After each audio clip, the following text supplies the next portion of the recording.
విలాసిని ఎడాపెడా దులిపేసి బాగా బుద్ధి చెప్దామని వెళ్ళిన మేమిద్దరం ఆమె కరుణామయ గాథ విని కరిగిపోయాం. నిండా 25 ఏళ్లు కూడా లేని విలాసిని ఈ భూమిలో ఎందుకు దిగిపోయిందో చెబుతుంటే విన్న శిలలైనా కరిగిపోతాయి. నాటకం ప్రేమ్ ప్రారంభించాడు మొదటగా.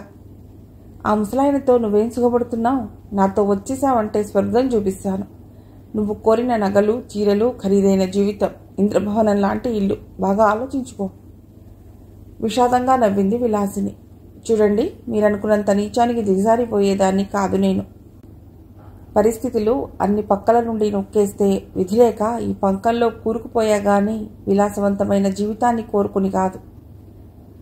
చూడు, నీ సౌందర్యం గురించి చాలామంది గొప్పగా చెప్పుకోగా విని ఆశతో వచ్చాను. ప్లీజ్ నన్ను డిసప్పాయింట్ చేయకు. ప్రేమ్ మరీ ఓవర్ యాక్షన్ చేస్తున్నాడనిపించింది నాకు. చూడండి, ఒకప్పుడు బాగా బతికిన కుటుంబం మాది. నీతి, నియమాలు, సాంప్రదాయాలు, కట్టుబాట్లు అంటే ప్రాణం విడిచేవాళ్ళం. ఇక్కడ నేను ఈ జీవితం గడుపుతున్నట్లు మా వాళ్ళు ఎవరికీ తెలియదు. ఏదో ఉద్యోగం చేస్తున్నాననే నమ్ముతున్నారు. ఆ అందమైన అబద్ధం అనే ముసుగులోనే సస్తూ వాళ్ళని బతికిస్తున్నాను. సాగినంతకాలం ఈ నాటకం ఆడక తప్పదు. ఆమె గుండెల్ని చీల్చుకువచ్చిన ఆ మాటలు నాలో కలవరాన్ని లేపాయి. విలాసిని చాలా తెలివిగలదని గ్రహించడానికి చాలా ఎక్కువసేపు పట్టలేదు నాకు. ఎలా ట్యాకిల్ చేస్తే ఈమె లొంగుతుందా అని ఆలోచిస్తున్నాడు ప్రేమ్. చూడండి, మీరొచ్చిన విషయం సూటిగా చెప్పండి. ముసుగులో గుద్దులాట దేనికి? ఆమె చూపులు మా హృదయాల్లో ఏముందో తెలుసుకోవటానికి తీవ్రంగా అన్వేషిస్తున్నాయి. చూడండి, నిజం చెప్తున్నాను. ఈమె పేరు కళారంజని. ఆ ఇంద్రజిత్ గారు ప్రస్తుతం ఈ పిల్ల మోజులో పడ్డారు. మిమ్మల్ని హెచ్చరించిపోదామని వచ్చాము. ఆ తర్వాత మీ ఇష్టం.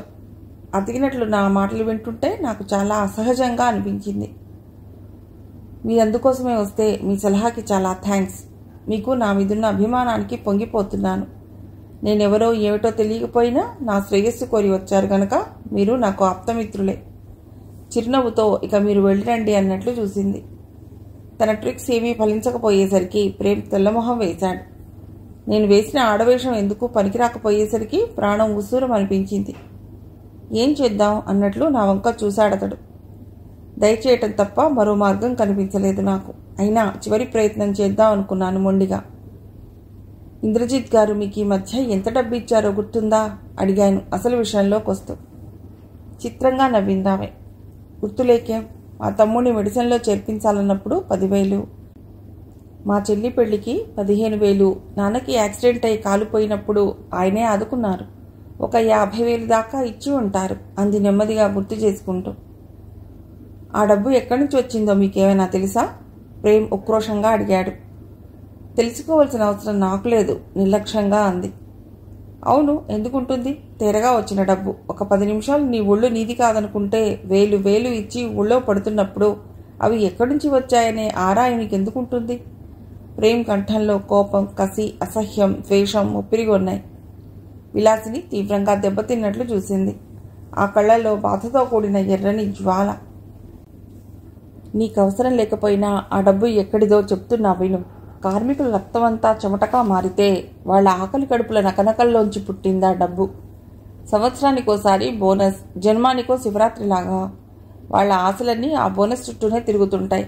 వాళ్ల ప్రాణాలన్నీ కళ్లల్లో చేర్చుకుని ఆశగా, ఆవగా, గుండె నిండా కోటి కోర్కెలతో ఆ బోనస్ కోసం ఎదురు చూస్తుంటారు. వాళ్ల ఉచ్ఛ్వాస నిశ్వాసలే ఆ నోట్ల రెపరెపలు. బాగా అర్థమైందా? నీలాంటి కాముకులకి ఎలా అర్థమవుతుందిలే? ప్రేమ్ కళ్లల్లో అంతులేని అసహ్యం.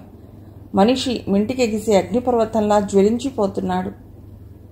చాలా బాగా చెప్పారండి. కానీ ఆత్మాభిమానాన్ని, సిగ్గుని, అసహ్యాన్ని విడిచి ఏ పరిస్థితిలో మేమీ పనికి లోబడుతున్నామో ఒక్కసారైనా ఆలోచించారా? ఆలోచించలేరు. మీకంత అవసరమూ ఉండదు. అలా అంటూ ఆమె చిరచరా లోనికెళ్ళి చేతిలో నోట్ల కట్టలతో తిరిగొచ్చింది. ప్రస్తుతం 20,000 మాత్రం ఉన్నాయి, తీసుకెళ్ళండి. నేను నెత్తుటిపూటి కాచపడేదాన్ని కాదండి. హృదయమున్న మనిషినే. ఇంద్రజిత్ గారికి డబ్బంటే లెక్కలేదనే అనుకున్నాను, కానీ ఇన్ని సమస్యలున్నాయనుకోలేదు. నన్ను క్షమించండి. ఆమె గొంతు ఆవేదనతో వణికిపోతోంది. ప్రేమ్ కళ్ళు విజయగర్వంతో మెరిశాయి. నాకు మనస్సంతా చికాగ్గా అయిపోయింది. గుండెనెవరో ఇనుప పిడికిలితో నొక్కినట్లుగా ఉంది. విలాసిని కళ్ళలోకి జాలిగా చూశాను. ఆ కళ్ళల్లో ఎన్నో విషాద దృశ్యాలు కనిపించి చెలించిపోయాను. తీసుకెళ్ళండి డబ్బుని, కానీ ఒక్కటి మాత్రం గుర్తుంచుకోండి. పతనమైన స్త్రీ వెనక ఎన్నో కథలు, వేదనలు దాగి ఉంటాయని మాత్రం మర్చిపోవద్దు. పవిత్రంగా బతకాలనే ప్రతి స్త్రీ కోరుకుంటుంది. కానీ ఈ సమాజ పంజరంలో చిక్కుకుపోయి పరిస్థితులు వికటించినప్పుడే విధిలేక ఇలా ప్రవర్తిస్తుంది. ఆమె కళ్లల్లో వేదన వెల్లువలా ప్రవహిస్తోంది. పొంగి వచ్చే దుఃఖాన్ని ఆపుకుంటూ లోపలికి వెళ్ళిపోయింది. శిలా ప్రతిమల్లా అలాగే నిల్చుండిపోయాను చాలాసేపటి వరకు. నేను సాధించిందేమిటి అని మనసులో నుండి ఎవరో నన్ను వెక్కిరింపుగా ప్రశ్నించినట్లు అనిపించింది. నేను ప్రేమ్ ఎదురెదురుగా కూర్చుని దీర్ఘాలోచనలో మునిగిపోయాం. మన దేశంలో ఇలాంటి జాలిగాథలకి అంతే లేదు. రోజుకెన్ని విషాద కథలు జరుగుతున్నా ఎవ్వరూ గుణపాఠం నేర్చుకోరు. సాటి మనిషిని చేయందించి ఉద్ధరిద్దామని ఆలోచించరు. ఎవరి స్వార్థం వాళ్ళది. ఈ జీవన ప్రవాహంలో ఉరుకులు పరుగులు తమను గురించి తాము నిరంతరం ఆలోచించుకోవటంతోనే గడిచిపోతుంది కాలమంతా. ఇక ఇలాంటి దౌర్భాగ్య జీవితాల గురించి ఆలోచించేదెవరు? నా మనసులో మహారణ్యాలు మండుతున్నాయి. నేను మెల్లిగా లేచాను. ఎక్కడికి ప్రశాంత్? ప్రేమ్ గొంతు మృదువుగా పలికింది. డ్రెస్ మార్చుకుందామని. నువ్వు ఈ డ్రెస్లో చాలా బాగున్నావు. నేను ఇలాగే చూస్తుండిపోవాలనిపిస్తోంది. అతడి గొంతుకి ఏదో తన్మయత్వం అడ్డుపడుతోంది. భలేవారే, ఈ చీరలో నాకు మహా ఇబ్బందిగా ఉంది, పల్సగా నవ్వుతూ అన్నాను. హఠాత్తుగా నాకిప్పుడు దేవుడు ప్రత్యక్షమైతే ఏం వరం కోరుకుంటానో తెలుసా ప్రశాంత్? ఏం కోరుకుంటారు? ఈ ప్రశాంత్ని కాస్త ప్రశాంతిగా మార్చమని ఆరాధనగా అన్నాడు. అతడి చూపుల్లో వెల్లువలా దూకే అనురాగం నేను గుర్తించకపోలేదు. అతడు ఆ రెప్ప వేయకుండా చూస్తుంటే చాలా అనీజీగా ఫీల్ అయ్యాను. ఇంతలో ఎవరో వచ్చి తలుపు తట్టడంతో నా గుండెల్లో దడ ప్రారంభమైంది. మరేం ఆలోచించకుండా అటాచ్డ్ బాత్రూంలో దూరాను. అందరూ నన్ను ఈ వేషంలో చూడటం సుతరాము ఇష్టం లేదు. వరూధిని వచ్చింది కాబోలు. అన్నా చెల్లెళ్ళిద్దరూ మాట్లాడుకోవటం నాకు వినిపిస్తూనే ఉంది. ఒక అరగంట గడిచాక ఆమె వెళ్ళిపోయింది. ప్రేమ్ నవ్వుతూ వచ్చి ఇక బయటికి రావచ్చు అన్నాడు బాత్రూం తలుపు తెరిచి. నేను గబగబా యువతలికి వచ్చి వెళ్ళబోయాను. చటుక్కున నా చేయి పట్టి ఆపేశాడు. 5 నిమిషాలు కళ్ళలోకి మధువులూరేలా చూసి నన్ను గాఢంగా కౌగిలించుకున్నాడు. నాకు మతిపోయినట్లయింది. ఇతడికి ఏమైనా పిచ్చా అనుకున్నాను. అబ్బా, ఇదేమిటి? విడిచిపెట్టండి బాబు, లేకపోతే అమ్మగారికి చెప్పేస్తాను. మీకు త్వరగా పెళ్లి చేయమని బెదిరించాను. అతడు మెల్లిగా నా చుట్టూ పెనవేసిన చేతుల్ని తొలగించాడు. నాకు పిచ్చెక్కిస్తున్నావు ప్రశాంత్ అన్నాడు పెదవులపై గాఢంగా చుంబిస్తూ. ఛీ, ఇలా అయితే మీ రూమ్కి అస్సలు రాను. విసురుగా అతడి చేతులు తోసేశాను. ఎలా రావో నేను చూసాగా. అమ్మ పిలుస్తుందిట, వెళ్ళు అన్నాడు నన్ను చూపులతో గుచ్చుతూనే. నా రూమ్కొచ్చి బట్టలు మార్చుకుని అమ్మయ్య అని తేలిగ్గా ఊపిరి పీల్చుకున్నాను. అమ్మగారి గదిలోకి వెళ్లేసరికి ఆవిడ ఏదో తీవ్రంగా ఆలోచిస్తున్నట్లు కనబడింది. నన్ను చూడగానే ఆవిడ మొహం సంతోషంతో వికసించలేదు కనుక ఏదో సీరియస్ విషయమే అనుకున్నాను. నేరస్తుడిని పోలీసు ఆఫీసర్ చూసినట్లున్నాయి ఆమె చూపులు. నేను భయంతో వణికిపోతూ 20,000 ఆమె చేతికి అందించాను. ఆమె గంభీరంగా డబ్బందుకుని బీరువాలో పెట్టేసింది. నేను ప్రేమ్కి విషయం చెప్పొద్దన్నానా? పిడుగుపాటులా ధ్వనించింది ఆమె కంఠం. నేను త్రుళ్ళిపడి చూశాను. క్షమించండి, ఇంట్లో విషయాలు పెద్ద కొడుకుగా అతడు తెలుసుకోవటం భావ్యమనిపించి చెప్పాను. చేయని నేరానికి ఈ శిక్ష ఏమిటో నాకు లోపల మహా విసుగ్గా ఉంది. వాణ్ణెందుకు నీతో తీసుకెళ్లావు? గొప్పింటి పిల్లలతో ఎలా మసలుకోవాలో నీకు బొత్తిగా తెలియదు. కాస్త చనువిస్తే నెత్తిమీదెక్కి మిరియాలు నూరుతారు నీ బోటి వాళ్ళు. ఆమె కళ్ళు కోపంతో ఎరిపెక్కి ఉన్నాయి. ఆ సంగతి నీకు మొదటే చెప్పా మమ్మీ, నువ్వే నమ్మలేదు. ఎదుటి వాళ్ళని అక్కడుంచితేనే ముద్దు. చేతిలో బ్యాడ్మింటన్ ఆడే బంతి విలాసంగా ఎగరేస్తూ లోపలికొచ్చాడు జయంత్. ఈయన రంగంలోకి దిగితే సన్నివేశం మరింత రక్తి కడుతుందనటంలో సందేహం లేదు. నిన్నెవరు రమ్మన్నారు? వెళ్ళి నీ పని చూసుకో. నా మనసు అసలే బాగోలేదు. జయంత్ తల్లి వంక అసంతృప్తిగా చూస్తూ వెళ్ళిపోయాడు. ఆవిడ తలుపు బోల్ట్ బిగించి వచ్చి నా ఎదురుగా నిల్చుంది. ఆవిడ ఏం చేయాలనుకుందో, ఏం మాట్లాడుతుందో బొత్తిగా అర్థం కాలేదు నాకు. చూడు ప్రశాంత్, నువ్వు ఆడపిల్ల లక్షణాలు ఉన్న మగపిల్లవాడివనుకున్నాను. కానీ నిజంగా మగవాడిలా ప్రవర్తించి నా గుండెల్లోనే చిచ్చు పెడతావనుకోలేదు. ఆమె మొహం క్రోధంతో అవమానంతో ఎర్రగా అయిపోయింది. ఈ మిథ్యాభియోగానికి ఏమనాలో తోచక బిత్తరపోయి చూడసాగాను. ఏం జరిగిందమ్మా? మీరెందుకు ఇలా మాట్లాడుతున్నారు? నా వల్ల ఏమైనా పొరపాటు జరిగిందా? కళ్లల్లో నీళ్లు చిప్పిల్లుతుండగా దీనంగా అడిగాను. అదిగో ఆ కన్నీళ్లు, ఆ అమాయకమైన మొహం చూసే కరిగిపోయాను. ఎరు దాటాక తెప్ప తగలేసే రకానివని ఊహించలేకపోయాను. ఆమె ఒక్కో మాట ఒక్కో తుపాకీ గుండులా నా గుండెల్లోంచి దూసుకుపోయింది. అమ్మా, అసలేం జరిగిందో చెప్పకుండా నన్ను ఇలా హింసించకండి. మీ పిల్లలతో చనువుగా మసలటమే మహాపరాధమైతే ఈ రోజు నుంచి పనివేళలో తప్ప నా రూంలోంచి బయటికి రానే రాను. మీకింకా తృప్తి లేకపోతే మీ సెలవైతే ఇంట్లోంచి వెళ్ళిపోతాను వ్యధాపూరిత స్వరంతో అన్నాను. ఆమె చకితురాలైనట్లు చూసింది నా వంక. నిజంగా నీకేమీ తెలీదా? మరోసారి రెట్టించి అడిగింది. తెలీదన్నట్లు తల అడ్డంగా ఊపాను. ఏదో ఆలోచిస్తున్న ఆమె మొహం మళ్లీ కోపఛాయలను పుంజుకుంది. ఎంతకైనా తెగించినోడివి. అబద్ధం నీకో ఆయుధం. మంజుని అమాయకురాల్ని చేసి మోసగిస్తావా? నీ అంతస్తెక్కడా, మా అంతస్తెక్కడా? కసురుకున్నట్లుగా మాట్లాడుతున్న ఆమె ధోరణి నాకు అంతు చిక్కడం లేదు. మంజుని నేను మోసం చేయటం ఏమిటి? నాకు నవ్వాలో ఏడవాలో అర్థం కాలేదు. అసలేం జరిగిందో తెలియక మనసంతా ఉడికిపోతోంది. జయంతి చెబితే ఏమో అనుకున్నా కానీ నిజంగా నువ్వు గుండెలు తీసిన బంటువి. పెద్ద ప్లాన్ వేసుకుని మా ఇంట్లో చేరావు. నీ స్నేహితురాలు ఎవత్తినో ప్రేమ్కి మెల్లిగా అలవాటు చేస్తున్నావుటగా. ఇద్దరూ ఈ విధంగా కోటలో పాగా వేద్దామనుకుంటున్నారా? ఛీ, ఎంత చదువుకున్నా అలగా జనం బుద్ధులెక్కడికి పోతాయి. కాస్త చోటిస్తే మొత్తం ఆక్రమించాలని చూస్తారు. నీకెలా బుద్ధి చెప్పాలో నాకు బాగా తెలుసు. ఇంటి గుట్టు నీ చేతిలో పెట్టాననేగా నీకింత ధైర్యం. ఆమె ఆవేశంలో ఇంకేవేవో అంటూ నన్ను తిడుతూనే ఉంది. నాకు విషయం కొద్దిగా అర్థం సాగింది. నా చుట్టూ కమ్ముకున్న మంచు తెరలు క్రమక్రమంగా విడిపోనారంభించాయి. సన్నటి హాసరేఖ నా పెదవులపై మెరసి మాయమైపోయింది. అది ఒక్కటే ఏడుపు. ఎవరే అంటే చెప్పదు. నీ పేరు చెబితే చంపేస్తానని భయపడుతోంది. కానీ నీ ఘనకార్యం నాకు అర్థమైపోయిందిలే. ఆమె వాక్ప్రవాహానికి అడ్డుకట్ట వేయలేకపోయాను. నాకు మెరుపులా ఒక ఆలోచన వచ్చింది. చకచకా వెళ్ళి మంజువాణిని అమ్మగారి ఎదుటికి తీసుకొచ్చాను. చెప్పండి, మీ అమ్మగారి అనుమానం అబద్ధమని చెప్పండి. లేకపోతే నాకు ఈ కాస్త ఆశ్రయం పోతుంది. మంజువాణి ఎదుట నిల్చుని చేతులు జోడించి ప్రార్థించాను. మా ఇద్దరిని మార్చి మార్చి విచిత్రంగా చూడసాగిందామె. అంత దుఃఖంలోనూ మంజువాణి గలగలా నవ్వేసింది. అమ్మా, నీకేమైనా మతిపోయిందా? ప్రశాంత్ని అనుమానిస్తున్నావా?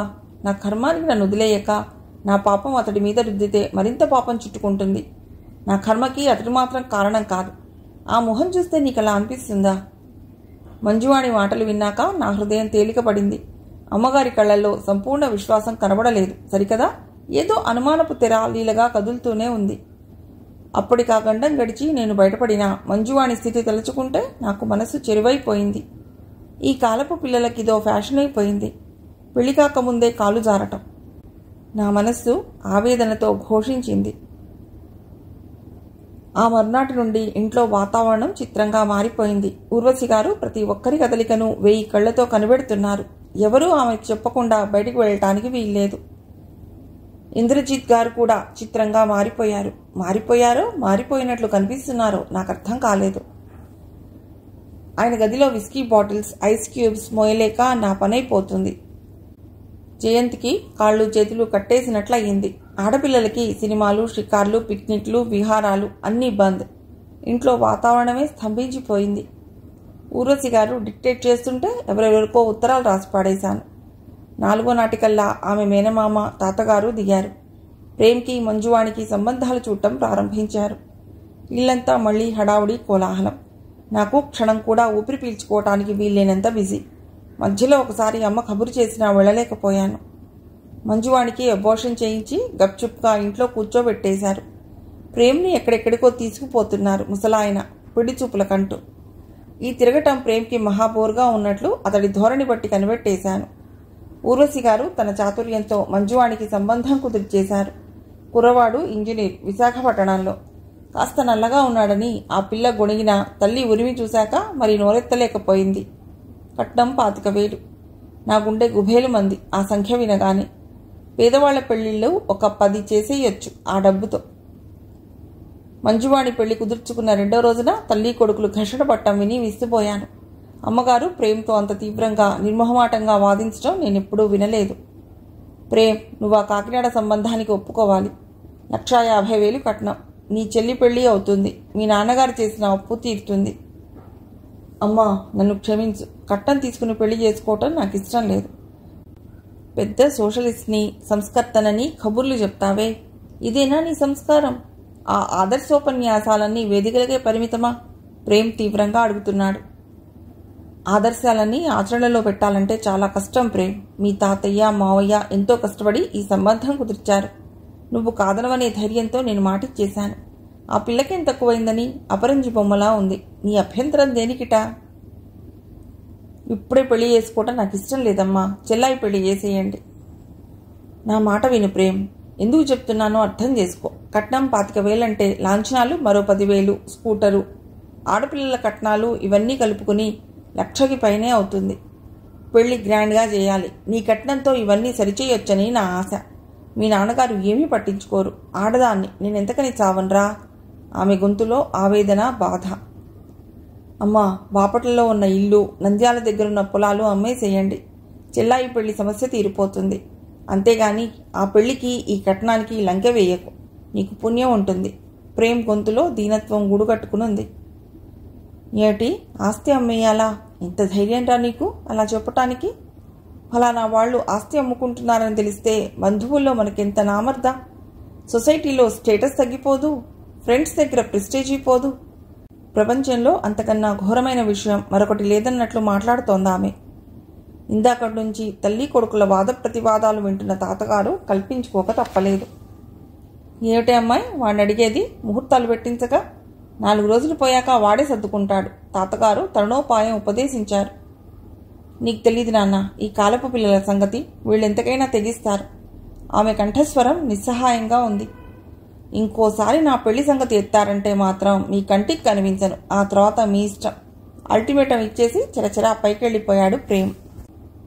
ప్రేమ్ మనస్సులో ఎవరున్నారో నాకు కొంత అర్థమైంది. మనస్సు జల్లుమంది. విమల మళ్లీ నన్ను సతాయించడం మొదలెట్టింది. ఆ సాయంత్రం పూల మొక్కలకి ట్యూబ్తో నీళ్లు వదులుతున్నాను. ఒక్కో సమయంలో నా కళ్ళకి ప్రతి చిన్న సంఘటన అపురూపంగా అనిపిస్తుంది. గడ్డి పువ్వు కూడా గలగలా నవ్వుతూ మాట్లాడుతున్నట్లు మురిసిపోతాను. తదేక ధ్యానంతో దాన్ని గమనించిన కొద్దీ మనసులో మహాచైతన్యం పురివిప్పుకుంటుంది. ఆలోచనలు పెరిగిన కొద్దీ ఈ సృష్టి, దీనిలో కుంచుకున్న మానవ జీవితం గురించి ఏవేవో ఊహలు ఎడతెగకుండా వస్తూనే ఉంటాయి. ఈ మనోహరమైన జీవన కావ్యగానం ఆలకిస్తున్నప్పుడు నా వేదనలు, బాధలు, సమస్యలు క్షణకాలం మర్చిపోగలుగుతాను. అదే నాకు దేవుడిచ్చిన అపురూపమైన వరం. ఇంతలో గేట్ తెరుచుకుని విమల రావటం కనిపించింది. అంతే, జలపాతంలా ఉరుకుతున్న ఊహలు టక్కున ఆగిపోయాయి. కళ్ళప్పగించి అలా చూస్తుండిపోయాను. ఏం ప్రశాంత్, మొన్నటిదాకా వంటవాడి వేషం, ఈరోజు తోటమాలి అవతారం. నువ్వు మహానటుడివోయి, భుజాలెగరేస్తూ నవ్వింది. నేను నవ్వలేకపోయాను. తల వంచుకుని నీళ్లు లాన్ మీద చల్లుతూ ప్రేమ్ మేడ మీద తన గదిలో ఉన్నారు అన్నాను నిర్లిప్తంగా. ప్రేమ్ కోసం కాదు, నీకోసమే వచ్చింది అంది వయ్యారంగా హ్యాండ్ బ్యాగ్ ఊపుతూ. నాతోనా? నాతో మీకేం పని? I love you Prashant, really I love you గొప్పగా నటిస్తూ అంది. నాకు మహా నవ్వొచ్చేసింది. ఆ నవ్వుని పెదాలు దాటి బయటికి రానియకుండా. నాకన్నా యోగ్యులెవరూ దొరకలేదా మీకు అన్నాను ఊరగా ఆమెనే చూస్తూ. లాభం లేదు ప్రశాంత్, ప్రేమ్ 1,50,000కి అమ్ముడుపోతున్నాడు గారాలు పోతూ అంది. నేను చవకగా దొరుకుతానన్నా? చురుగ్గా చూశాను. ఏం 10,000కు కూడా దొరకవా? సుతారంగా నవ్వింది. ఆఫ్టర్ ఆల్ సర్వెంట్ వెధని 10,000 విలువ చేస్తానంటారా? వ్యంగ్యం, బాధ నా గొంతులో తొంగి చూశాయి. సారీ ప్రశాంత్, నేను అపార్థం చేసుకున్నాను. నా కోరిక మన్నిస్తే నీకు ఈ అవస్థ తప్పుతుంది అంది పైప్ పట్టుకున్న నా చేయి పట్టుకుంటూ. క్షమించండి, నేను దిక్కు ముక్కు లేనివాణ్ణి, ఎందుకు కొరగాని వాణ్ణి. ఇలాంటి గొప్పింటి పిల్లలు నాలాంటి వాణ్ణి కల్లో కూడా కోరకూడదు అన్నాను ఆమె చెయ్యి మృదువుగా విడిపించుకుంటూ. నీకు దిక్కెందుకు లేరు? రాజేశ్వరరావు మాస్టారు నీకు పెదనాన్నట్టు కదా. నేను త్రుళ్ళిపడి చూశాను. అంటే నా గురించి అన్ని వివరాలు సేకరించిందన్నమాట. ప్లీజ్ విమల, నన్ను అనవసరంగా గొడవ పెట్టకు. పరిహాసానికి నాలాంటి వాళ్లే దొరికారా? సీరియస్గా అన్నాను. అది కాదు ప్రశాంత్, నీకు మృత్యుంజయరావు గారు తెలుసా? ఎవరాయన? నాకు తెలియదే. హైదరాబాద్లో ఒక ఎక్స్పోర్ట్ కంపెనీ మేనేజర్. ఈ మధ్యనే ఆయన్నెవరో హత్య చేశారు. మా పిన్ని కూతురు ఆ కంపెనీలో క్లర్క్ పోస్ట్కి అప్లై చేసింది. నీకు ఉద్యోగాన్వేషణలో ఎక్కడన్నా తారసపడ్డాడేమోనని. ఆమె మాటలు ఎటునుండిపోతున్నాయో నాకు అర్థమైపోయింది. నన్ను అట్టే విసిగించక లోపలికెళ్ళి అమ్మగారితో ఏదైనా పనుంటే చూసుకోండి అన్నాను విసుగ్గా. నా కళ్ళకామె పిశాచిలా కనిపిస్తోంది. మృత్యుంజయరావు నీకు అస్సలు తెలీదా? తెలీదు తెలీదు తెలీదు గట్టిగా అరిచాను. ఇంతలో ప్రేమ్ రావటంతో ఆ సంభాషణ ఆగిపోయింది. ఆవేశంతో మనస్సు బుసలు కొడుతోంది. ఏమిటి ప్రశాంత్ అంత గట్టిగా అరుస్తున్నావు? ప్రేమ్ నన్ను విమలని మార్చి మార్చి చూస్తూ అడిగాడు. అది ఏం లేదు, ఏదో పాత పిక్చరు, నాకు కథ గుర్తులేదంటే ప్రశాంత్ డైలాగ్స్తో సహా చెప్పేస్తున్నాడు. అది హీరోయిన్ తండ్రి ఎలా అరిచితి యాక్షన్ చేసి చూపిస్తున్నాడంతే. విమల అందమైన కట్టుకథ అల్లి చెప్పేసింది. ప్రశాంత్ సామాన్యుడు కాదు విమల, అన్ని కళలు అతడిలో దాగున్నాయి. ప్రశంసగా నా వంక చూశాడతడు. Jack of all trades masters of none. నా లాంటి వాళ్ళ జీవితాలు అతి సామాన్యంగా గడిచిపోతుంటాయి. పెద్దగా చెప్పుకోదగ్గ విశేషాలేముంటాయి? నిరాశగా నవ్వుతూ అన్నాను. మీ ప్రశాంత్ గొప్ప వేదాంతి ప్రేమ్. అసలు లక్కంతా నీదేలే. ఇంటెలిజెంట్ సర్వెంట్ని కొట్టేశావు అంది సర్వెంట్ అన్న పదాన్ని నొక్కి పలుకుతూ. ఇక ఆ సంభాషణలో పాలు పంచుకోవటం ఇష్టం లేక అక్కడి నుంచి వచ్చేశాను. నిప్పులాంటి నిజం అంటారు, ఇదే కాబోలు అనిపించింది నాకు మంజువాణి పెళ్లి తప్పిపోయిందని విన్నాక. మంజు ఎవరో షోకిల్లా రాయుడితో తిరిగి కాలు జారిందన్న విషయం పెళ్లివారికి ఎలా తెలిసిపోయిందో మరి. లక్షల కట్నం ఇచ్చినా సరే మీ సంబంధం మాకొద్దు అంటూ లెటర్ రాశారు మగపెళ్లివారు. అమ్మగారి కళ్ళల్లోని ఆశాదీపాలు ఒక్కసారిగా ఆరిపోయాయి. ఆమె కళ్ళల్లోకి సూటిగా చూడాలంటే నాకెంతో బాధనిపించింది. పిడుగులు పడుతున్నా సరే చలించని వ్యక్తి ఒక్కరే ఆ ఇంట్లో, ఇంద్రజిత్ గారు. ఇది కాకపోతే దీని తాతలాంటి సంబంధం వస్తుంది, అయినా దానికేమంత వయస్సు మించిపోయిందని అంటూ తేలిగ్గా చప్పరించేశారు. కన్న తండ్రి బాధ్యత లేకుండా ప్రవర్తిస్తుంటే బయటి వాళ్ళకి మాత్రం ఏం ఇంట్రెస్ట్ ఉంటుంది? మీ తిప్పలేమో మీరు పడండి తల్లి. మీ పిల్లలు చెప్పిన మాట వినేవారు కారు. ఇంటి యజమానికి బాధ్యతలు అక్కర్లేదు. మా ఇంటి దగ్గర పనులన్నీ వదులుకుని వచ్చాం నీకోసం అంటూ చల్లగా జారుకున్నారు అమ్మగారి మేనమామ తండ్రిను. ఎడారిలో దారి తెలియక నిస్సహాయంగా నిలబడిపోయిన పాంధురాలిలా కనిపించింది ఆమె. ఎంతో హుందాగా ధైర్యంగా ఉండే ఆమె అలా జావగారిపోవటం నాకు బాధనిపించింది. ఆ పూట ఇంట్లో ఎవ్వరూ డైనింగ్ టేబుల్ దగ్గరికి రాలేదు. ఒక్కొక్కరిని బతిమాలి సాగదీసి తీసుకొచ్చేసరికి నాకు నీరసం ఉంచుకొచ్చింది. జయంత్ నా వంక క్రోధంగా చూస్తూ ఇంతెత్తున ఎగిరిపడ్డాడు అన్నం ముందు కూర్చుని. అసలు ఇదంతా నీ మూలానే జరిగింది. నీకు తప్ప మా ఇంట్లో రహస్యాలు ఇంకెవరికి తెలుస్తాయి? తిన్న ఇంటి వాసాలు లెక్కబెట్టేంత ద్రోహి అనుకోలేదు. డైలాగ్స్ పవర్ఫుల్గా వదిలేస్తున్నాడు. ఉరుము ఉరిమి మంగళం మీద పడ్డట్లు అటు తిరిగి ఇటు తిరిగి ఈ అపరాధం నా నెత్తినే పడింది. ప్రేమ్ వంక నిస్సహాయంగా చూశాను. నా నిర్దోషిత్వాన్ని ఎలా నిరూపించుకోను? సోదరిలాంటి మంజువానికి అన్యాయం చేస్తానా? ప్రశాంత్ అలాంటి వాడు కాదురా. మనమంటే గిట్టని వాళ్ళెవరో ఈ పని చేసుంటారు. అయిన దానికి కాని దానికి నువ్వు ఈ మధ్య అతడి మీద మండిపడుతున్నావెందుకు? ప్రేమ్ తమ్ముడిని మందలిస్తూ చిరాగ్గా చూశాడు. ఎందుకంటే ఏం చెప్తాడు? 2000 రూపాయలు దొంగతనం నెత్తిన వేసుకుని బుద్ధిగా భరిస్తే ప్రశాంత్ ఒబీడియంట్ సర్వెంట్ అయ్యేవాడు. ఆ ఆటలన్నీ సాగకపోయేసరికి ఇలా ప్రారంభించాడు దండయాత్ర కదన్నయ్యా. వరుధిని వెక్కరింపుగా అంది. నీకెందుకు? నోర్బోయ్. ఆడపిల్లవి హద్దుల్లో ఉండటం నేర్చుకో. ఆ హద్దులు మీరే అది కుటుంబ పరువు కాస్త బజారుకి ఇచ్చింది. అలా వీధిలో పెడితే ప్రతి విధవ అడిగేవాడే, ఏమోయ్ మీ చెల్లి పెళ్లి ఎందుకు ఆగిపోయింది అని. ప్రతి అడ్డమైన వాడికి సమాధానాలు చెప్పలేక చస్తున్నాను. జయంత్ చెల్లెలి వంక నిప్పులు కురిసే కన్నులతో చూశాడు. దానికి దీనికి సంబంధమేమిటి? అనవసరంగా ప్రతిదానికి ప్రశాంత్ని ఆడిపోసుకుంటే ఊరుకునేది లేదు. అతడేదో కర్మం చాలక మన ఇంట్లో తలదాచుకుంటే అదిగో అలా వెనకేసుకురావటమే వద్దంటున్నాను. సర్వెంట్ విధవలకు కూడా ఎందుకంత మర్యాద? వరుధిని మాట పూర్తి కాకుండానే కోపంగా అరిచాడు జయంత్. ప్రేమ్ కోపంగా లేచి జయంత్ చెంప మీద విసురుగా కొట్టాడు. చిచి, ఇది ఇల్లు కాదు. మంచి మానవత్వం మర్చిపోయి ప్రవర్తిస్తున్నావు. ఎందుకు నీ చదువు తగలేయేనా? మమ్మీ వీడిని ఇట్లా తయారు చేశావే? తల్లివైపు చురుగ్గా చూసి ముందున్న కంచాన్ని విసురుగా తోసేసి కోపంగా లేచి వెళ్ళిపోయాడు. నేను అమ్మగారు నోరు తెరుచుకుని చూస్తుండిపోయాం. పళ్ళెలో నుండి మెతుకులెగిరి టేబుల్ మీదంతా చెల్లా చెదురుగా పడిపోయాయి. మంజువాణి వరుధిని బిత్రపోయి చూడసాగారు. భగవాన్, నేనేం పాపం చేశాను? అన్నదమ్ముల మధ్య సామరస్యం లేకుండా పోయిందే. ఇల్లు నరకమైపోయింది. ఇలాంటి బతుకు బతికి ఏం లాభం? అమ్మగారు ఏడుస్తూ అన్నం ముందు నుండి లేచారు. నేను అప్పుడే కర్తవ్యం స్ఫురించినట్లు ఆమె చేయి పట్టుకుని ఆపి కళ్ళల్లోకి దీనంగా అభ్యర్థనపూర్వకంగా చూశాను. అన్నం ముందు నుంచి లేచి వెడితే నా మీద ఒట్టే. ప్రేమ్ గారిని సముదాయించి అన్నం తినిపించే బాధ్యత నాది, సరేనా? మీ ఇంట్లో కలతలు చెలరేగటానికి నేనే మూల కారణమైతే రేపే ఇంట్లోంచి వెళ్ళిపోతాను, సరేనా? ప్రస్తుతానికి శాంతించి నా మీద దయ ఉంచి భోంచేయండి. ఆమె ఏమనుకున్నారో ఏమో మరేం మాట్లాడకుండా అన్నం ముందు కూర్చున్నారు. ఇంట్లో ఏ ఒక్కరూ అలిగి అభోజనంగా ఉండిపోయినా నా మనస్సు బాధపడుతుంది. జయంతి కూడా మరేం గొడవ చేయక మౌనంగా భోంచేసి వెళ్ళిపోయాడు. చిలికి చిలికి గాలివాన అవుతుందనుకున్నా. దేవుడి దయవల్ల అలాంటిదేమీ జరగకుండా ఆ పూట ప్రశాంతంగానే గడిచిపోయింది. ప్రేమ్ అలక ఎలా పోగొట్టాలో నాకు బాగా తెలుసు. బయటి ప్రపంచం నుండి నేరస్తులని వేరు చేస్తూ ఎత్తైన జైలు గోడలు, ఆ పైన బలమైన ముళ్ల కంచెలు, కఠిన కారాగార వాసం. మానసికంగా పరివర్తన చెందటానికి కాబోలు. విరక్తిగా నవ్వుకున్నాను. మనుషులు ఎందుకు నేరాలు చేస్తారు? పైశాచిక ప్రవృత్తి ప్రకోపించి ఏదో పొందాలని, ఏదో సాధించాలని ఉద్రేకంలో, ఆవేశంలో నేనెందుకు చేశాను? ఆ ప్రశ్న వికృతంగా నా కళ్ళ ఎదుట నృత్యం చేస్తోంది. నా ఎదురుగా ఉన్న గోడను ఆనుకుని చంద్రమ్మ గాఢ నిద్రలో మునిగి ఉంది. భర్తను హత్య చేసిన నేరానికి చంద్రమ్మకి జన్మంతా జైలే. అయినా ఎంత నిశ్చింతగా నిద్రపోగలుగుతుంది? ఈ వాతావరణం అంతా గమ్మత్తుగా ఉంది నాకు. మరోపక్క నరనరాన్ని వెలిపెట్టేస్తున్న బాధ, మరోపక్క నిరజాణ కరుణ. ఆ పేరులో ఉన్న లాలిత్యం, దయ ఆమె బతుకులో లేదు. భర్త అందగాడు కాదని మరో సోగ్గాడిని మరిగింది. భర్త ఆఫీసుకు వెళ్ళగానే మాజీ ప్రియుడితో సరస సల్లాపాలు. ఈ నాటకమంతా ఇంట్లో ఉన్న 16 ఏళ్ల పనిపిల్ల అమృత కనిపెట్టేసింది.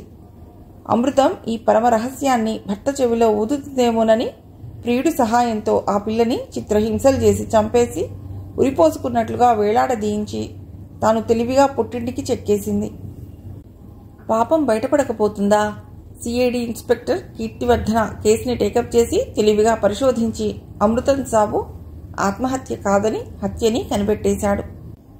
కరుణ భర్త భార్య చేసిన వెధవ పనితో తలెత్తుకోలేక సన్యాసం తీసుకున్నట్ట. ఈ కథంతా చంద్రమ్మ చెప్తుంటే నాకు భయంతో శరీరం మీద రోమాలు నిక్కబొడుచుకున్నాయి. చంద్రమ్మది ఇంకో రకమైన విషాద కథ. మొదటి భర్త చనిపోతే సింహాచలాన్ని రెండో పెళ్లి చేసుకుందిట. మొదటి భర్తకి ఒక కూతురు, పేరు మల్లి. 16 ఏళ్ల ప్రాయంలో మిసమిసలాడే అందంతో మెరిసిపోతుండేదిట. తాగొచ్చిన మైకంలో సింహాచలం కూతురులాంటి మల్లిని బలవంతం చేయబోయాడు. ఆవేశం ఆపుకోలేని చంద్రమ్మ చూరులోని కొడవలితో భర్త తల నరికేసిందిట. ఇదంతా చెబుతూ చంద్రమ్మ వలవలా ఏడ్చింది. అజ్ఞానురాలు, అనాగరికురాలు అయిన చంద్రమ్మ ఆవేదన చూస్తుంటే నాకు మనస్సంతా ఎవరో కెలికినట్లయింది. వీళ్ళందరి మధ్య నేను చిన్నగా విరక్తిగా నవ్వుకున్నాను. నేడో రేపో నా కేసు కోర్టులో విచారిస్తారు. ఆ తర్వాత ఏం జరుగుతుంది? ప్రేమ్ నా గురించి ఏమనుకుంటాడు? జరిగిపోయిన విషాదకర సంఘటన నా మనోవీధిలో కదలాడసాగింది. ఏది జరగకూడదని నేను సాయశక్తులా ప్రయత్నించానో అదే జరిగిపోయింది. జీవితంలో చిరమాంకమా? ఆదిలోనే అపశృతి పలికిన బతుకు తర్వాత సుస్వరాలు ఆలపిస్తుందా? ఇంపాసిబుల్. ఆ రాత్రి అందరూ భోజనాలు చేసి పడుకున్నారని నిశ్చయించుకున్నాక మెల్లిగా ప్రేమ్ గది తలుపు తోశాను. గదంతా చీకటిగా ఉంది. రోజు 11 గంటల దాకా చదువుకునే ప్రేమ్ ఈ రోజు ఇంత త్వరగా నిద్రపోయాడే? నా ఆలోచనకి సడన్ బ్రేక్ పడింది. 2 చేతులు వెనక నుండి నన్ను బంధించేశాయి. తప్పించుకోవటానికి వీల్లేకపోయింది. చటుక్కున లైట్ వెలిగింది. ఒక్కసారి అంత కాంతిని భరించలేక ఒక్క క్షణం కళ్ళు మూసుకుని తెరిచాను. ప్రేమ్ బిగ్గి కౌగిల్లో నేను. ఏయ్, నిజం చెప్పు, నువ్వెవరు? నా చెవి దగ్గర నోరు పెట్టి రహస్యంగా అడిగాడు. నాకు భయంతో ఒళ్లంతా చెమట పోసింది. ఆ స్పర్శ నా ఒళ్లంతా విద్యుత్తులా ప్రవహించింది. అబ్బా, ఏమిటిది ప్రేమ్? విడిచిపెట్టు. నీకంతా తమాషాగా ఉంది. మాలాంటి పేదవాళ్ల మీద మీకెందుకింత చిన్న చూపు? అతడి పట్టు విడిపించుకోవాలని విశ్వ ప్రయత్నం చేస్తూ అన్నాను. అలా కుదరదు. ఈరోజు నువ్వు నిజం చెప్పి తీరాలి. ఇలా మారువేషంలో వచ్చి మమ్మల్ని మోసం చేసి డబ్బు కాజేయాలనా? నేను షాక్ తిన్నట్లు చూశాను. మిమ్మల్ని మోసం చేయాలని కాదు, నన్ను నేను రక్షించుకోవటానికి. మీకంతా వివరంగా చెప్తాను. ముందు నన్ను విడిచిపెట్టండి ప్లీజ్. అతడు నన్ను విడిచిపెట్టి అదోలా నవ్వుతూ కుర్చీలో కూర్చున్నాడు. నేను మరో కుర్చీలో కూర్చుంటుండగా టీపాయ్ మీద పేపర్ చూసి అదిరిపోయాను. నా మొహం తెల్లగా పాలిపోయింది. భయంతో రక్తం గడ్డగట్టినట్లయింది. కళావిహీనమైన నా మొహం కేసి తదేకంగా చూడసాగాడు ప్రేమ్. అతడి మొహంలోకి సూటిగా చూడలేక తల వంచుకున్నాను. గుండెల్లో 1000 శతఘ్నులు పేలుతున్న ధ్వని. పెదవులు అదురుతున్నాయి. ఒక్క మాట గొంతు పెగిలి బయటికి రావటం లేదు. ఏదో ఒకనాడు దోషిగా నిలబడవలసి వస్తుందని తెలుసు, కానీ అది ఇంత త్వరగా అనుకోలేదు. నన్ను మీరు క్షమిస్తానంటే అంతా చెప్తాను. నా రహస్యం కొన్నాళ్ళు మీరు దాచాలి. నేను అనుకున్న పనులు నెరవేరాక నేనేమైపోయినా పర్వాలేదు. నీళ్లు నిండిన కళ్ళు, దృఢనిశ్చయాన్ని సూచించే కంఠం. నా వాలకం చూసి అతడు చెలించిపోయినట్లే కనిపించాడు. అయితే నా అనుమానమే నిజమైందన్నమాట. ఏదో బలీయమైన కారణం లేనిదే నువ్వు ఇలా ప్రవర్తించవు. Come on, tell me the truth. Be plain with me. అతడి కంఠంలోని శాసనం నన్ను కట్టిపడేసింది. నన్ను రక్షిస్తానని మాటివ్వండి. అతడి కళ్ళలోకి చూస్తూ చేతులు పట్టుకుని దీనంగా అడిగాను. మై డియర్ ప్రశాంత్, నిజం దాచకుండా చెప్పు. నీకేం కావాలన్నా చేస్తాను అన్నాడు నా చుబుకం పట్టుకుని లాలనగా. అతడి మాటల్లో ఏదో ధైర్యం నా నరనరాల్లోకి ఇంజెక్ట్ చేయబడింది. ఏదీ దాచకుండా మొదటి నుండి జరిగిందంతా అతడికి చెప్పేశాను. ఎంత నిగ్రహించుకున్నా కన్నీళ్ళు ఆగనే లేదు. శోక పరితప్త హృదయం నుండి వెలువడే ప్రతి మాట అతడు అతి శ్రద్ధగా విన్నాడు. అతడి మొహం గంభీరంగా మారిపోయింది. నా గుండెలు భయంతో అదురుతున్నాయి. విపరీతమైన మానసిక సంఘర్షణ తట్టుకోలేక వడలిన పూచెండులా సోఫాలో వాలిపోయాను. ఏది ఏమైనా నువ్వు చేసింది పెద్ద తప్పు. చట్టాన్ని న్యాయాన్ని ధిక్కరించి నువ్వు ఇలా ప్రచ్ఛన్నంగా నడవటం నేరమే అవుతుంది. పదునైన బాకు నా గుండెల్లో దిగబడినట్లయింది. ఆ పరిస్థితుల్లో అంతకన్నా ఏం చేయాలో నాకు తోచలేదు. నిస్సహాయ స్థితిలో దీనంగా నిలబడిపోయిన నా కుటుంబాన్ని ఆదుకోవటానికి అంతకన్నా మార్గం కనిపించలేదు. హీనస్వరంతో అన్నాను. 10 నిమిషాలు భయంకరమైన నిశ్శబ్దం మా మధ్య రాజ్యం చేసింది.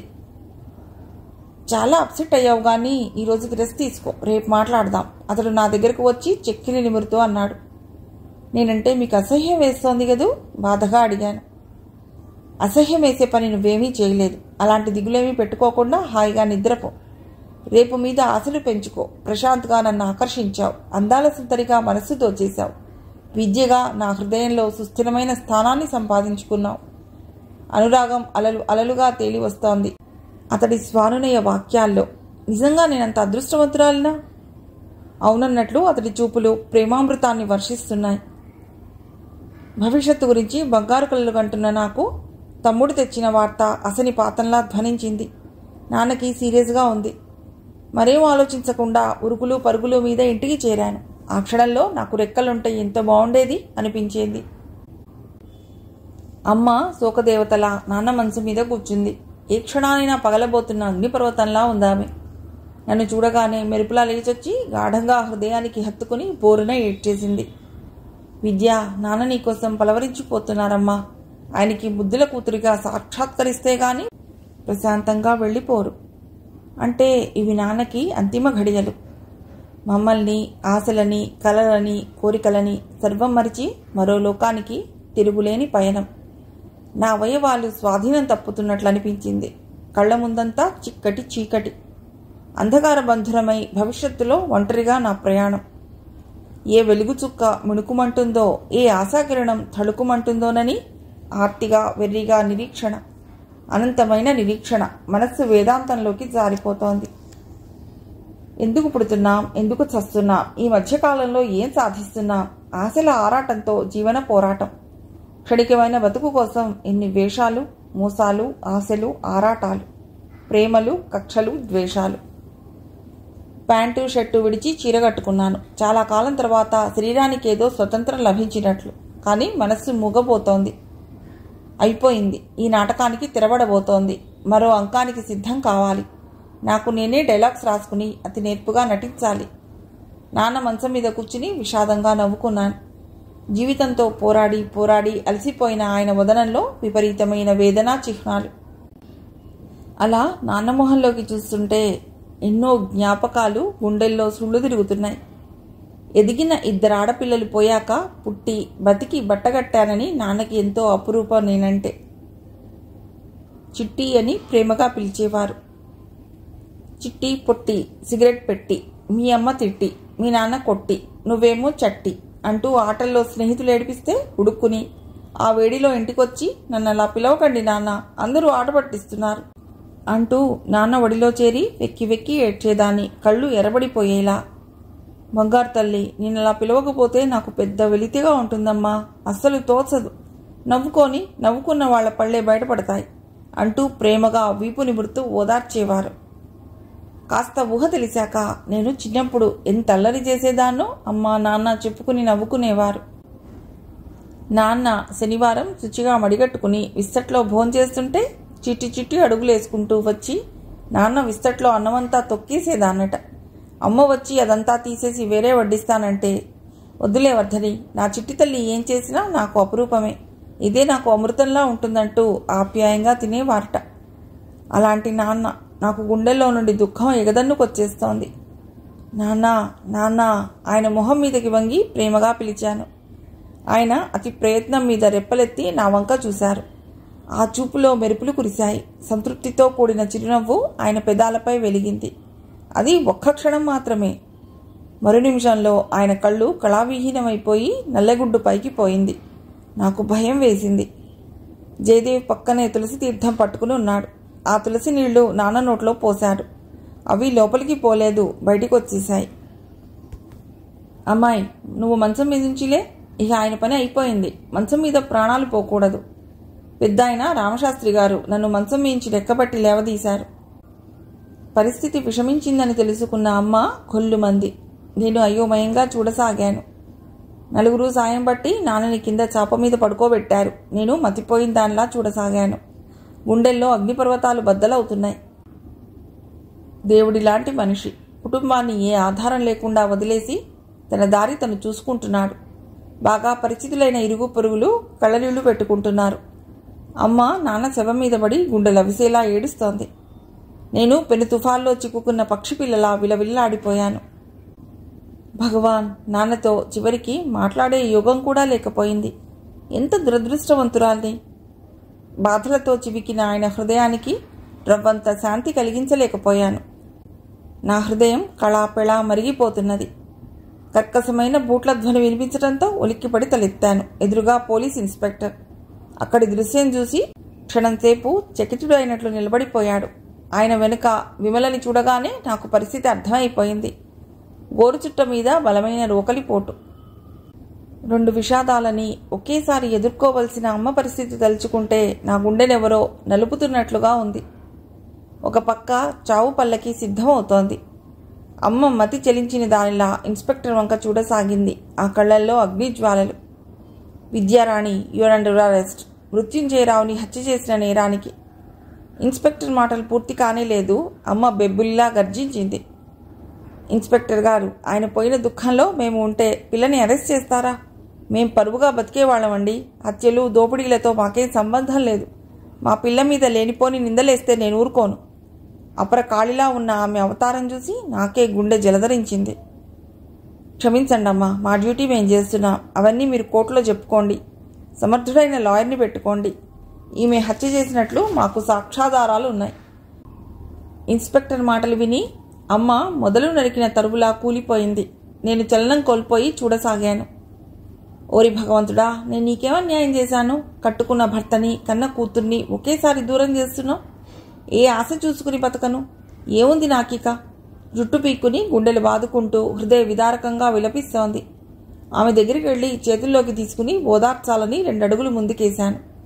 సారీ విద్యారాణి, మీరు వెంటనే బయలుదేరాలి. ఇన్స్పెక్టర్ కఠిన శాసనం విని టక్కున ఆగిపోయాను. అమ్మ ఏడుపు ఇంకా నా చెవుల్లో మారుమోగుతూనే ఉంది. తమ్ముడి దీనమైన చూపులు, చెల్లాయి బిక్కమొహం. ఇంటికి పెద్దదాన్ని, నేను చెరసాల పాలయ్యాను. పసివాడు నా తమ్ముడు జయదేవ్. ఇంత దుఃఖాన్ని ఎలా దిగమింగుతాడు? ఎలా సమర్థిస్తాడు ఇవన్నీ? తండ్రి అంత్యక్రియలే నిర్వహిస్తాడా? తల్లినే ఓదార్స్తాడా? భగవాన్, ఆ పసివాడికి కావలసిన మనోశక్తిని, గుండె ధైర్యాన్ని నీవే ప్రసాదించు. ఈ నిస్సహాయురాలి మూగవేదన ఆలకించు. మాలాంటి నిర్భాగ్య జీవుల్ని ఓ కంట కనిపెట్టి చూడు. నా హృదయ ఘోష ఆ సర్వాంతర్యామి వింటాడా? నన్ను కలవటానికి ఎవరో వచ్చారంటూ వచ్చి చెప్పాడు జైలర్.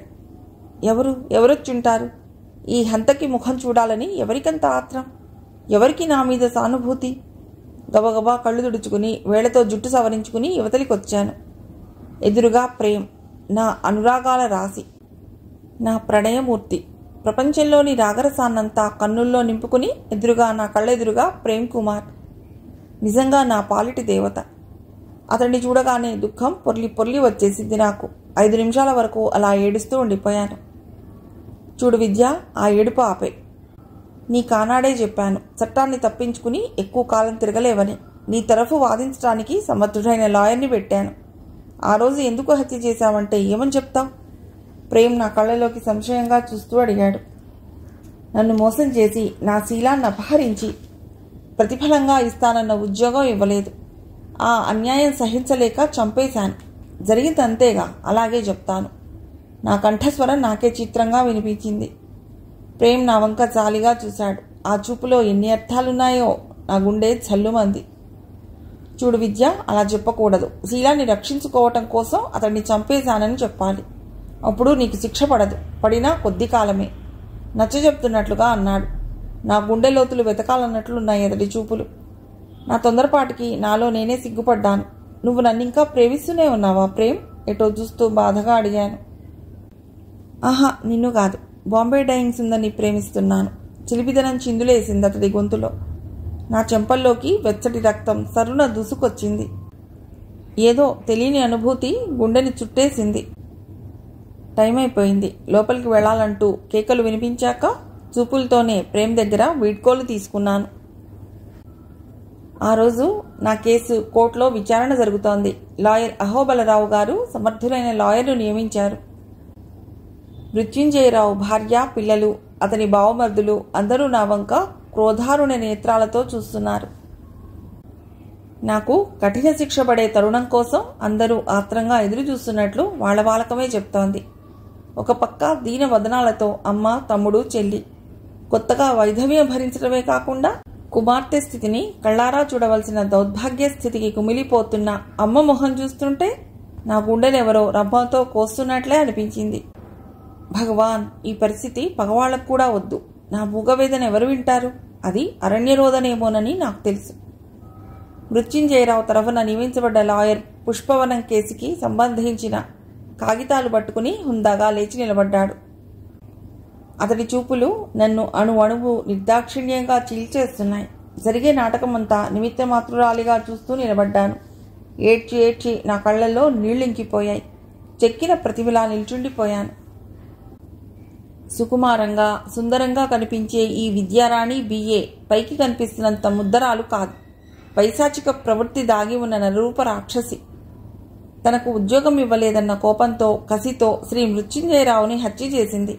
అందుకు ఆధారంగా ఆమె చెవిరింగు ఒకటి హత్యాస్థలంలో పడి ఉంది. రెండోది ఆమె ఇల్లు శోధించగా బయటపడింది. రెండోది పండ్లు కోసుకునే కత్తి మీద స్పష్టంగా కనిపించే ముద్దాయి వేలిముద్రలు. పెనుగులాటలో రాలిపడిన విద్యారాణి దీర్ఘకేశాలు 4-5. లాయర్ పుష్పవనం సాక్ష్యాలన్నీ జడ్జి ఎదురుగా పెట్టాడు. ముద్దాయికి మృత్యుంజయరావుతో అక్రమ సంబంధం ఉన్నట్లు నిరూపించటానికి 2 సాక్షులున్నారు. ఆయన రూమ్ని శుభ్రం చేసే రంగమ్మ, ఆ వీధి చివరన మిషన్ ఉట్టి జీవిస్తున్న టైలర్ మదార్. ఆ 2 వచ్చి సాక్ష్యం చెప్పారు. కేసు దాదాపు తేలిపోయినట్లే. నేను దోషిగా, హంతకురాలిగా నిర్ణయించబడ్డాను. మైలార్డ్, నేడు నిరుద్యోగం అంటూ వ్యాధిలా దేశమంతా వ్యాపించి ఉన్న మాట నిజమే. అంత మాత్రాన చదువు, సంస్కారము ఉన్న ఒక యువతి ఉద్యోగం ఇవ్వలేదన్న కక్షతో ఒక బాధ్యత గల ఉద్యోగిని, ఒక నిండు ప్రాణాన్ని హరించటం అమానుషం, అన్యాయం, సహించరాని నేరం. ఆడపిల్ల అనే జాలితో ఈ ముద్దాయిని వదిలేస్తే రేపు దేశంలో ఇలాంటి మరికొన్ని నేరాలు జరగటానికి దోహదమిచ్చిన వారమవుతాం. భర్తను పోగొట్టుకున్న భార్య, తండ్రిని పోగొట్టుకున్న పిల్లలు, వారి దీన వదనాలు చూడండి. మనం ఏ శిక్ష ఈ ముద్దాయికి విధించినా వారికి కలిగిన పెద్ద లోపాన్ని పూరించలేం. కానీ మైలార్డ్, ఇలాంటి చీడపురుగుల్ని శిక్షించకుండా వదిలేస్తే సంఘానికి మరింత ద్రోహం చేసిన వారమవుతాం. ఈ ముద్దాయిని స్త్రీ అని ఆలోచించకుండా కఠిన శిక్ష విధించి ఆ లోకంలో ఉన్న మృతిని ఆత్మకి శాంతి కలిగించమని, న్యాయాన్ని ఉద్ధరించమని కోర్టు వారిని కోరుతున్నాను అంటూ తన వాదన ముగించి కూర్చున్నాడు లాయర్ పుష్పవనం. మృత్యుంజయరావు, మృత్యువుని జయించలేకపోయావు. నాకు మరణశిక్ష పడినా సంతోషమే. కానీ నీలాంటి కాలునాగు బారి నుండి మరికొందరు యువతుల్ని రక్షించాను. ఆ తృప్తి చాలు. మనసారా నవ్వుకున్నాను. గట్టిగా, ఇంకా గట్టిగా నరాలు తెగిపోయేలా నవ్వాలనిపిస్తోంది. రెక్కలు కట్టుకుని దిగంతాల వరకు ఎగరాలనిపిస్తోంది. ప్రవరుడిలా పాదలేపనం పూసుకుని ఏవేవో లోకాలకి ఎగిరిపోవాలనిపిస్తోంది. ఇంకా ఏమేమో చాలా చాలా అనిపిస్తుంది. ముద్దాయికి ఆజన్మాంత కారాగార శిక్ష విధిస్తున్నామని జడ్జి గారు తన జడ్జిమెంట్ వినిపించారు. మృత్యుంజయరావు కుటుంబ సభ్యుల ముఖాలు ఆనందంతో వెలిగిపోయాయి. ప్రేమ్ కన్నుల్లో అనంతమైన ఆవేదన. అమ్మ కళ్ళ నుండి గంగా యమునలు ప్రవహించిపోతున్నాయి. జయదేవ్ కుమిలి కుమిలి ఏడుస్తున్నాడు. దీని సంగతి నాకెప్పుడో తెలుసు. నాగ్గా మా ఇంట్లో చేరి వినయంగా ఉండి ఎంత నాటకం ఆడింది. జయంత్ వ్యంగ్యంగా అంటూ అసహ్యంగా చూస్తున్నాడు. ప్రేమ్ని వల్లో వేసుకోవాలని చూసింది. నేనేం తెలివి తక్కువదాన్నా? దీని ప్రతి కదలిక 1000 కళ్లతో గమనించాను. విమల వికటంగా నవ్వుతోంది. ఎవరికి తెలియకుండా ఎంత డబ్బు చేరేసిందో ఎవరు చూశారు? అన్ని రూముల్లోనూ దూరేది. అమ్మ అమ్మ గుండెలు తీసిన బంటు. ఇంద్రజిత్ గారు క్రోధంగా చూస్తున్నారు. హత్య చేసి మా ఇంట్లో దాక్కుంది. ఎంత తెలివిగల ప్లాన్ వేసింది. ఎవరూ కనుక్కోలేరని ఆ జుట్టు కత్తిరించి పొంగులన్నీ బిగించి కట్టేసి, ఇంకా నయం ఇవన్నీ కూడా వల్లో వేసుకుని నన్ను ఆట ఆడించలా. సోషలిస్టు ఊర్వశి గారి విసుళ్లు. నాకు కళ్ల ముందు ప్రపంచం గిర్రున తిరిగిపోతోంది. ఇది సినిమా అనుకుందేమో వేషాలు వేయటానికి. మరో కంఠం వ్యంగ్యంగా అంటూ తీక్షణంగా చూస్తోంది. కాదు కాదు, నేను హంతకిని కాదు. కావాలని ఈ హత్య చేయలేదు. మీరూహించుకుంటున్నంత రాక్షసిని కాదు. 1000 గొంతులతో అరిచి చెప్పాలనిపించింది. 100 చేతులతో అందరి నోళ్లు మూసేయాలన్నంత ఆవేశం ఉంచుకొస్తోంది. పారిపోతే? అవును, అదే మంచిది. ఈ లోకం నుండి, ఈ విషనాగుల మధ్య నుండి, ఈ సమాజ పంజరం నుండి పారిపోవాలి. పరుగు పరుగు, ఒకటే పరుగు. గుండె ఊడి చేతిలో పడుతుందేమో అన్నంత ఆయాసం వచ్చేదాకా పరిగెత్తాను. దిగంతాల వరకు, భూమి ఆకాశం కలిసే చోటు వరకు, ఎవ్వరూ లేని ఏకాంత సీమకి. కానీ ఎప్పుడో ఒకప్పుడు పట్టుబడక తప్పదు. అప్పుడు ఈ సమాజం నన్ను క్షమించి సానుభూతి చూపిస్తుందా? కల్లోని మాట. హంతకురాలు, మోసగత్తె అని తరిమి తరిమి కొట్టదు. వ్యంగ్యాలతో, హేళనతో జీవితం మరింత అభాసుపాలు కాదు. ఒకసారి పరిస్థితులకి బానిసలై తప్పు చేసిన వారిని విశాల హృదయంతో ఆదరించే సంస్కారమూర్తులుంటే ఈ సమాజం పంజరంలా ఎందుకు తయారవుతుంది? లాభం లేదు. నాకు ఈ శిక్ష సరైందే. నేను జీవితాంతం కారాగారంలో మగ్గిపోవలసిందే. వెర్రిగా నవ్వుకున్నాను. మిగిలిన కథ తర్వాతి భాగంలో.